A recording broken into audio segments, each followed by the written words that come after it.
Weather changes এর কারণে অনির খুব ঠান্ডা লেগেছে। তাই আজকে আমরা যাবো ডক্টরের কাছে। তার জন্য দুপুরে রান্নাবান্নাগুলো করা হয়েছিল সকাল থেকে। ১১টা নাগাদ আমরা লাঞ্চ সেরে ১২টা নাগাদ আমরা বেরিয়ে পড়েছিলাম ডক্টরের কাছে। অনি রেডি ছিল, আমিও রেডি হয়ে গেলাম। আর সাথে ছিল কাকিমা, ভাই, বোন। আমরা যে ডক্টর দেখাচ্ছি অনিকে আমাদের বাড়ি থেকে সেখানে পৌঁছতে লাগবে ১ ঘন্টা। তাই আমরা আগে থেকেই বেরিয়ে পড়েছিলাম।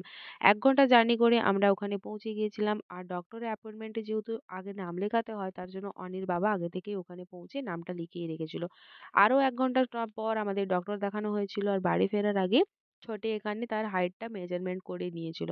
ডক্টর কিছু মেডিসিন দিয়েছিল, ওগুলো কেনাকাটা করে নিয়েছিলাম। আর বাড়ি ফেরার আগে রাস্তার ধারে খুব সুন্দর, সুন্দর ফলের দোকানগুলোতে ফ্রেশ, ফ্রেশ ফল পাওয়া যাচ্ছিল। দোকান থেকে বাড়ির জন্য কিছু ফল নিয়েছি। যাওয়ার পথে অনেক ঘুমিয়ে, ঘুমিয়ে গিয়েছিল। আসার পথে ঠিক তার মাসির কোলে এভাবেই ঘুমিয়ে, ঘুমিয়ে এসেছে। আমাদের বাড়ি ফিরতে, ফিরতে সন্ধে হয়ে গিয়েছিল। আমাদের অবস্থা খুবই খারাপ। অনি তো সারাদিন ঘুমিয়ে নিয়েছে। এবার রাতে জাগবে। এখন হচ্ছে আমাদের রাতে জাগার পালা।